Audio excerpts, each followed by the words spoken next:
Good afternoon, folks. It's Friday afternoon, October the 20th, 2017. I'm Dave Thompson, Director of the Academy of Cleaning Excellence. You know that each and every Friday afternoon, all year long, there's been three words on which I focused. Those three words continue to be healthy, positive, and proactive. Now, in just a minute, I'm going to be joined on Skype by Darrel Hicks.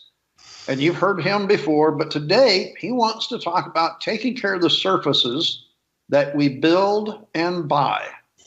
I hope he isn't going to take any pictures of my house because I built some things. I bought it. So, Darrel, are you there? Yes, I am, Dave. Good afternoon. Good afternoon, Darrel. So for the folks that haven't seen you before, I can't believe that anybody would have missed you so far this year. Anyway, let's first start by introducing yourself, about who you are and how you know to be a professional in the industry.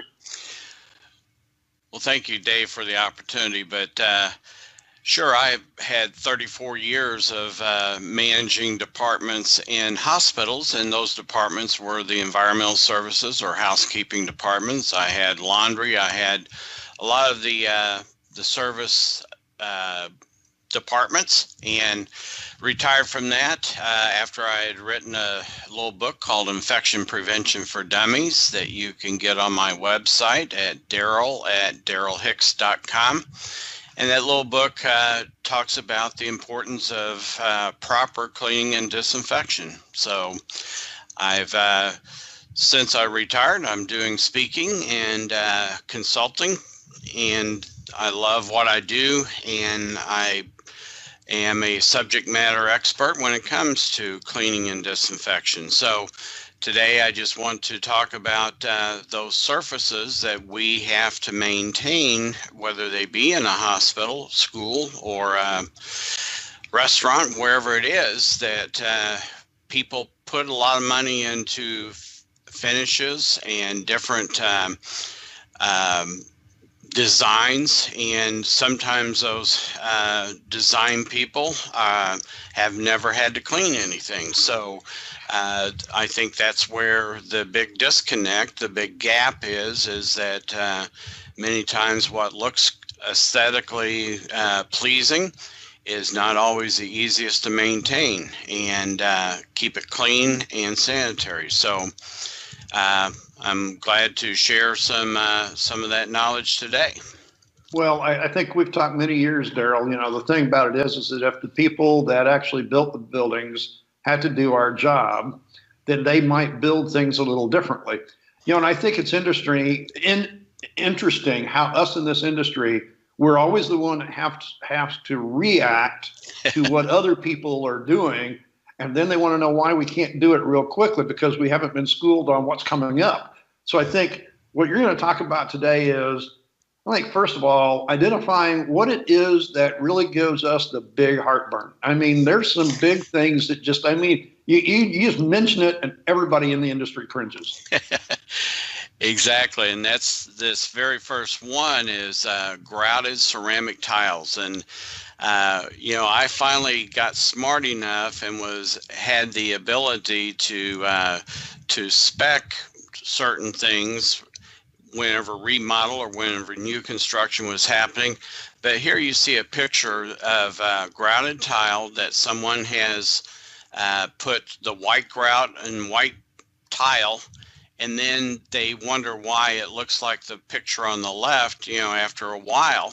And that's because of, you know, if you looked at that tile under a microscope, it is Portland cement. It is not hard like that ceramic tile is. It's very porous, and any soil that gets left on that floor by our mopping or scrubbing operations is going to leave water in all those grout lines. Now, Darrel, did you know that I was actually putting together a course this week on understanding tile and grout? No, I did not. Well, but, hey, you know what, folks? That's yet to come. So I think you're right. We've always said that grout is the weakest link. Exactly. But is it the grout that's the weakest link, or is it the way we take care of it because we were given this? Well, what I would start to say is that wherever I finally was able to spec something different, if we're going to have grouted tile, then why don't we start with a darker grout than white, so that we don't set the expectation that it's always going to be white grout. So if it's going to end up dark, then why don't we start with a darker grout so that we don't set up a false expectation that the grout will always match the tile. So why are we using grouted floors in the first place then? Well, one thing is they're cheap, cheaper than some other flooring surfaces, but they're usually in wet areas or high traffic areas that you don't want to put floor finish on, or in wet areas like in kitchens or bathrooms, somewhere where the floor is going to get wet. And so that's one reason why we buy ceramic tile. Well, and it's also extremely durable, but as you said, if we don't set up the expectations right, then comes the issues that we're all dealing with. Exactly. But this isn't the only one in the building. We know this. This is just the floor. Now, floors do consume 80% of what we visually look at and what we in maintenance are taking care of, but there's other areas. Right, and one that I have noticed in some of the buildings that I have been to or that we have built on our campus, these architects put these nice ledges. Here in this photo, you see those handrails, the guardrails, whatever you want to call them. But look how many horizontal surfaces there are there that need to be dusted. You look across at each one of those panes of glass has got a surface, and as you see the guy on the left there walking down that corridor, he can see all the dust and everything that's on those other ledges that are just 25 feet away. And so how do you keep those ledges clean and dust free?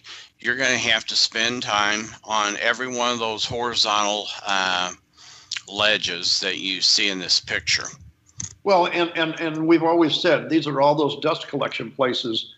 And if you really understand indoor air quality, all of those areas are places where pathogens are being harbored. And when you do go to move them, that dust is set there for longer than 12 hours, which it has, it's now just something you can't brush off.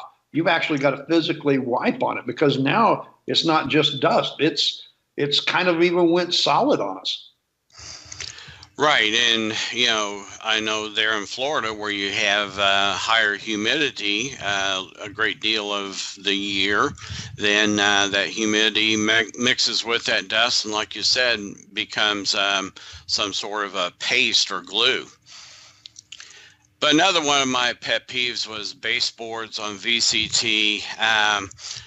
Should they be free of floor finish, or should we put floor finish on them?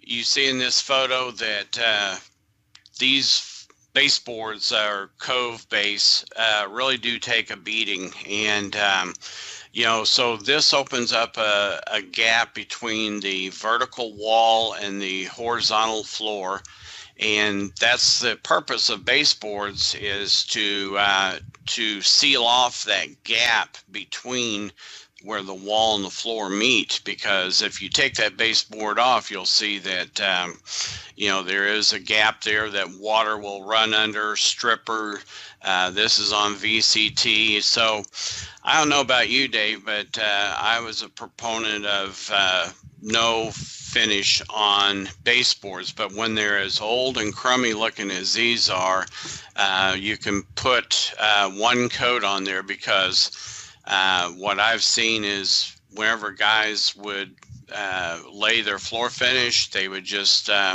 they would put it on the baseboard as well, and you could wind up with 6 coats of finish on baseboards. Yeah, they look good for a while, but someday you're going to have to take that finish off. Well, and I think the thing is, as you said there, and I didn't know that, you mean that baseboards are there for a reason, not to cover up other things? I thought they were just there to cover up something. Yeah.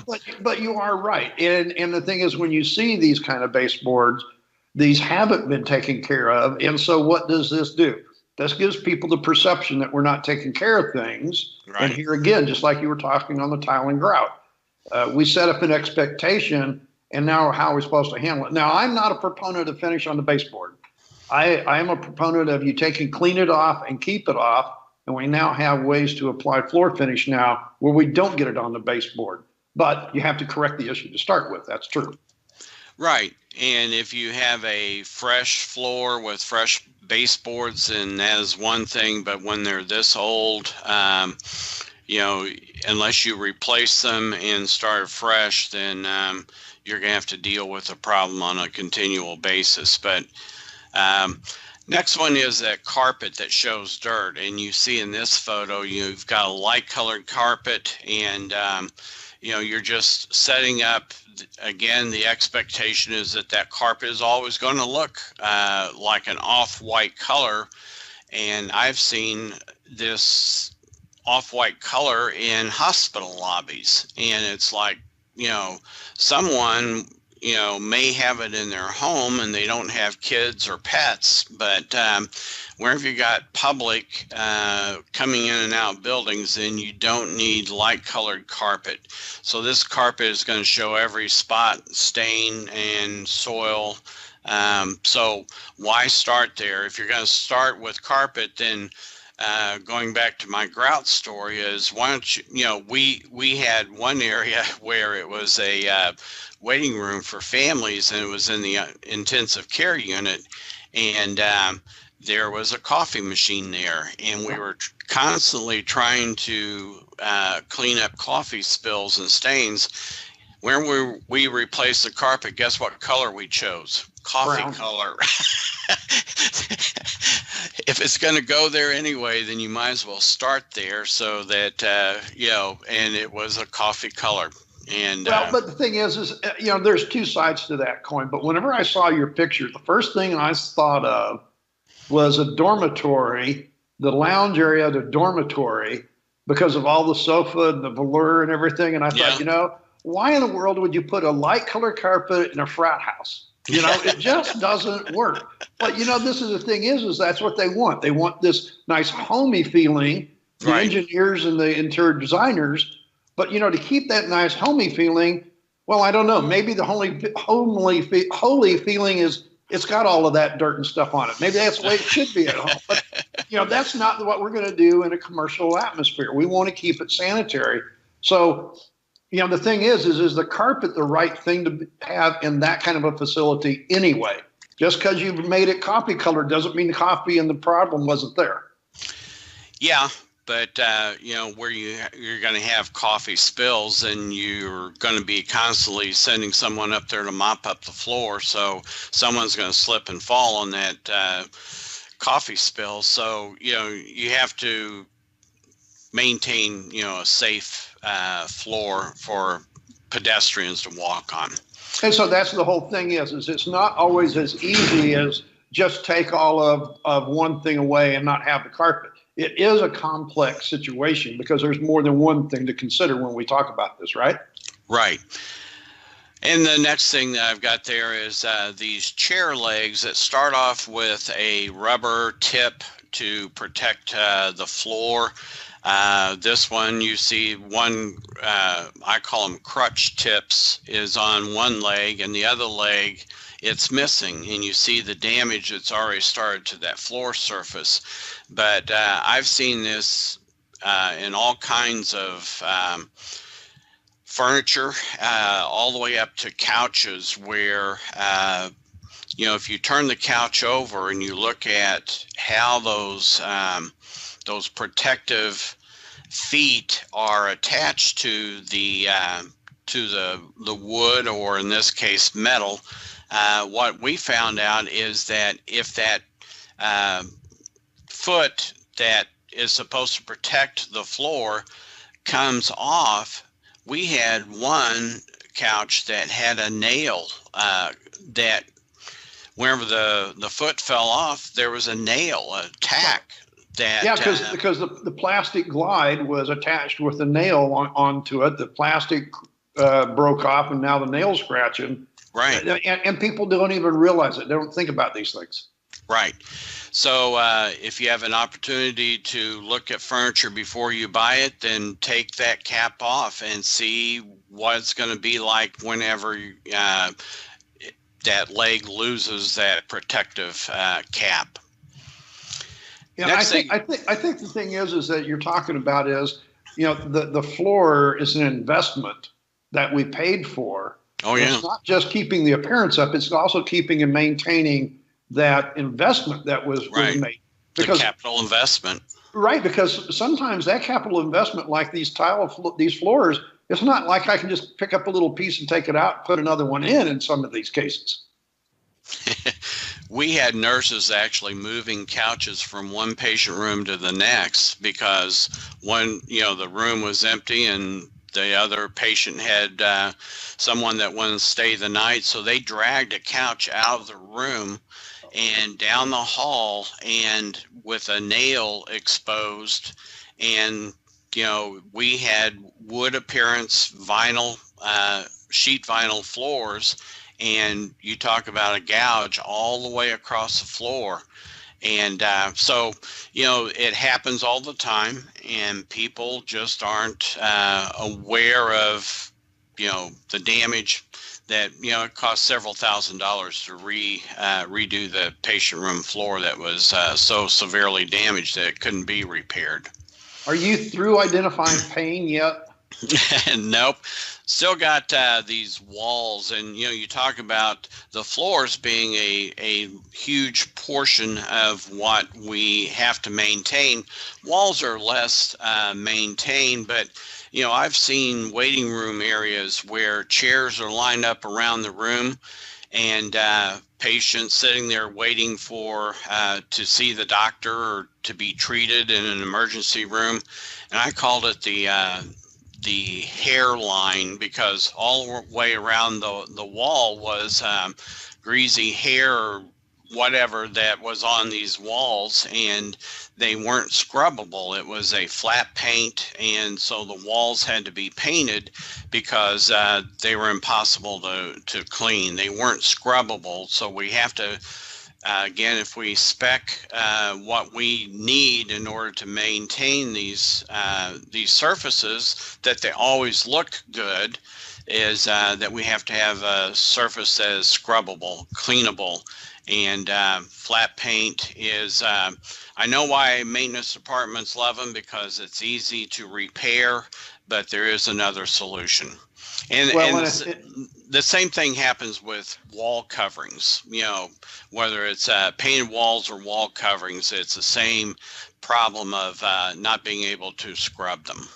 Yeah, it's not like a glass surface where you can wipe things off and just keep going. These are surfaces that have to be maintained and taken care of. It's not like cleaning glass. Exactly. Yeah, I'm sorry. Did I lead into something there? Thanks for the segue, but yeah, glass atriums that aren't cleanable. Look at all this glass, and if you can't clean it from the ground, then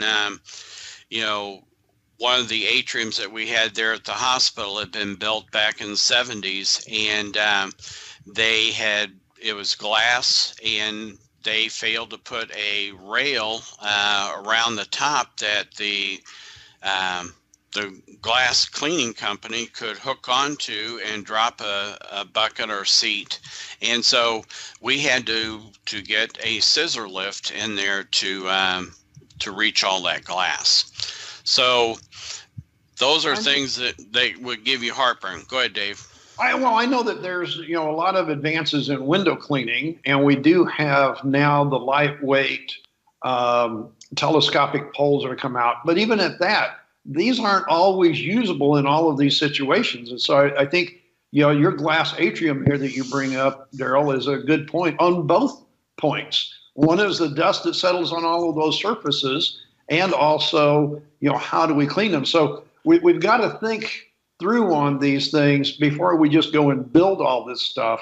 And if you're that management person that's buying this building, think of the life cycle maintenance cost that's going to take and how much of your budget on all of these surfaces that you've just mentioned here. Exactly. And so, you know, as you said earlier, Dave, facilities spend a lot of money on these capital improvements to freshen up the areas and make them look more presentable, whether it's schools or hotels, hospitals. So a lot of money has been spent to update things, and then, you know, we have to maintain them. So that was the heartburn, and now we're going to talk about the antacid that kind of takes care of that heartburn. But the very, very first one here is, you know, that instead of having grouted floors, to have a poured floor. And I love this floor.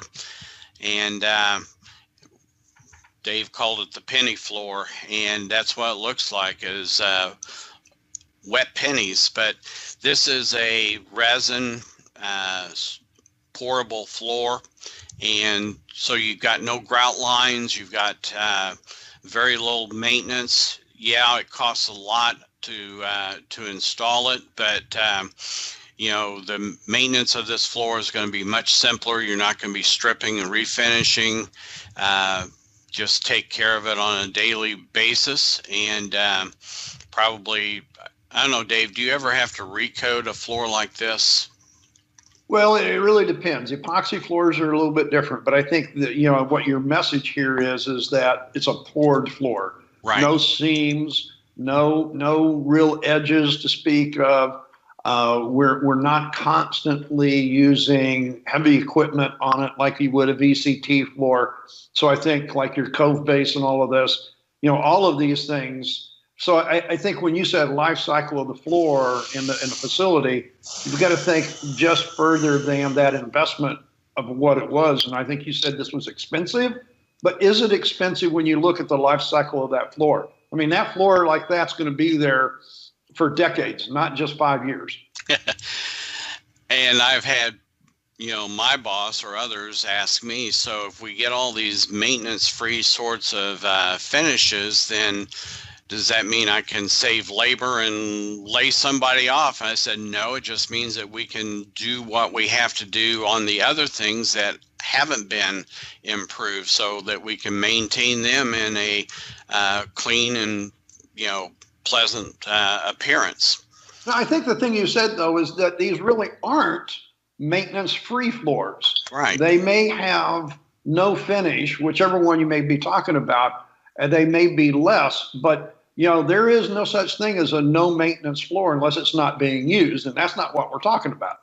But These are lower maintenance. These are reduced maintenance. Right. And I think that's what your point is that, you know, poured floor is definitely going to be better than a grouted floor. So the question is, how does this work when you're talking about slip and fall, though, and risk management? Well, I think that these floors, you know, the ones that I've been on, it's not slippery to me. And I don't know, you know, in some of the, you know, you wouldn't have this in a main lobby entrance. So you have to be judicious of where you put this. And back to that that photo earlier where you talked about where it remind you of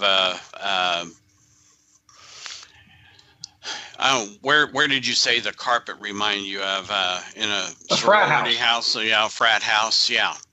And so instead of that carpet, you know, this would be something that would be very easily maintained, and wherever you drop and spill something on it, it wipes right up. And so you're not going to spend a lot of time on fixing carpet spills and stains.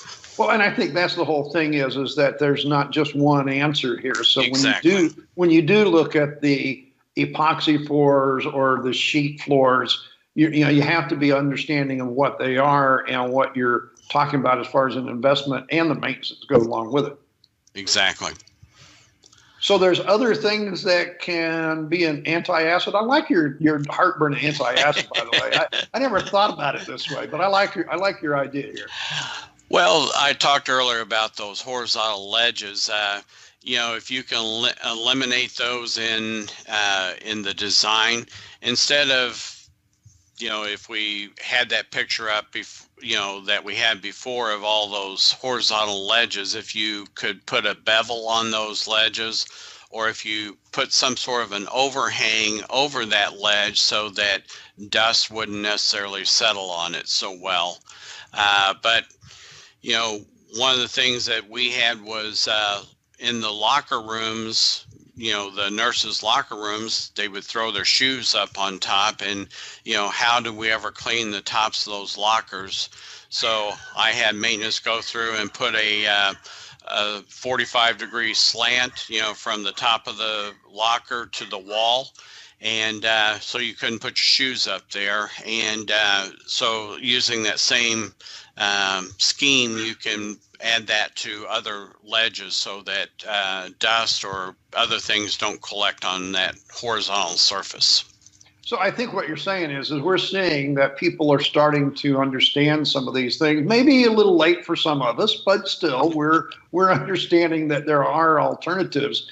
And I think one of the ones that I'm seeing a lot more is the as you mentioned, the no finish floors, the replacing the VCT that is always a maintenance issue. I mean, it is, of course, there's more of it out there than anything else, but VCT is the largest maintenance issue we have in our industry.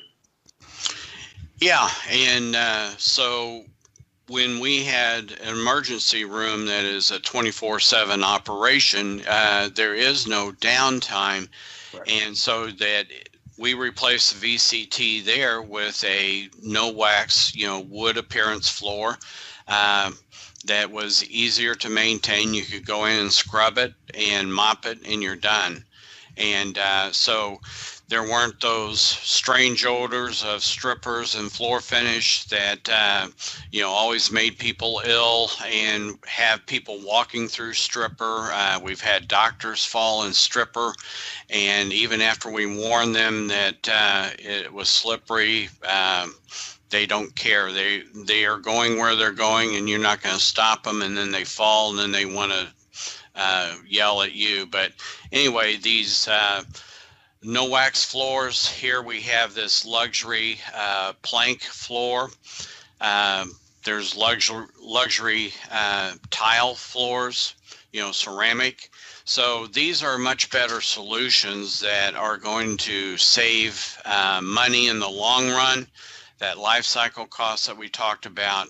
But guess what? They are attractive, and this floor breaks up the eye so that you don't have a normal. It almost looks like there's waves in the floor.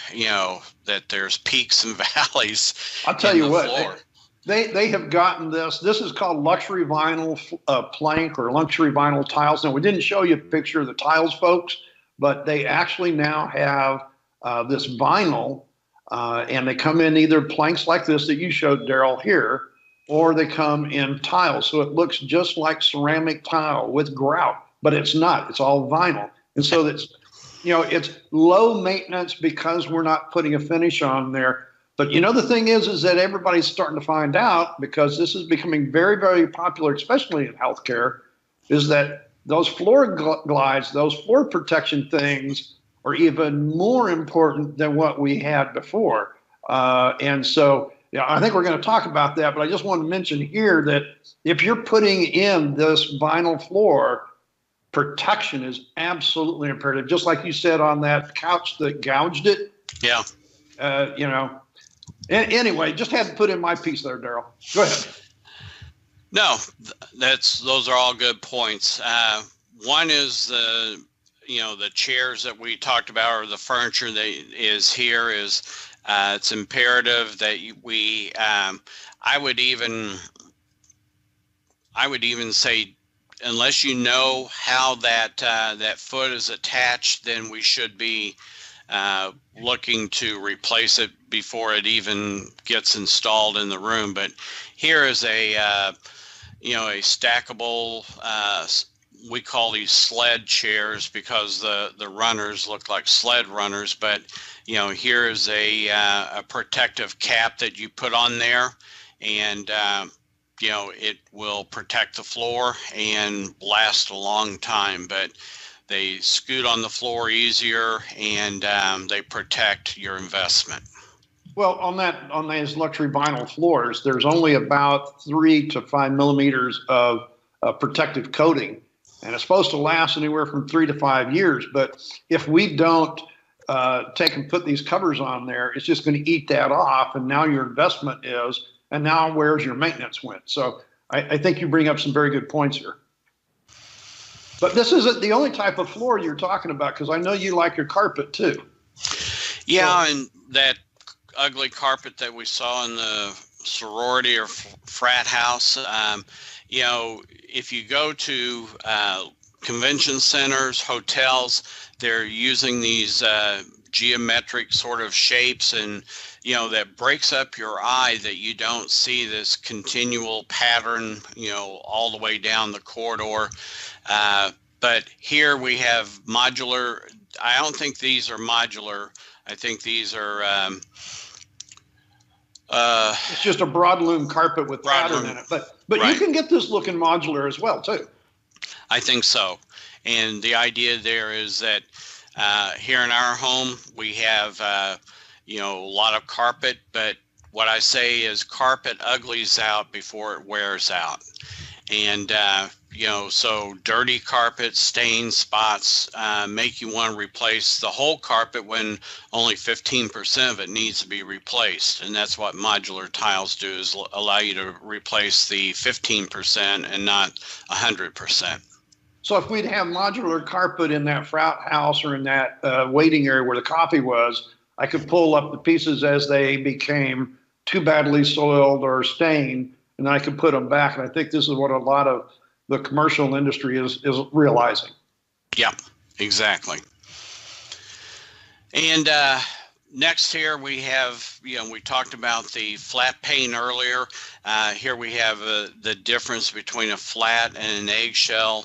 The eggshell is scrubbable, washable. The flat, you just have to repaint it because it cannot be cleaned. It actually comes off with scrubbing actions of pads or anything that gets very aggressive, chemicals or anything. It just absorbs it right into the paint. So it has, the only way it can be cleaned is to be repainted, the flat paint. And of course, you know what our people do in this industry. We go grab the strongest cleaner because we're going to remove that mark on the wall. Ink or whatever it is, yeah. Yeah, we take the paint right along with it. So yeah, that's one of those oops moments. But there's been plenty of those. So we can't, you know, but you are right. These are things that we have to take care of. So we need to make sure that we're doing it. So you're saying you don't like the flat paint? Bingo. I do not like it. Make sure I got that clear, you know. Well, and the next one is, if glass can't be cleaned without scissor lift, there has to be an ability for window washers, and I said to hang a chair or a sling and rappel down from the top. But I know of a hospital that built this big glass atrium, and they didn't allow for the rail around the top for the window cleaners, and so then when they started looking at bringing in scissor lifts to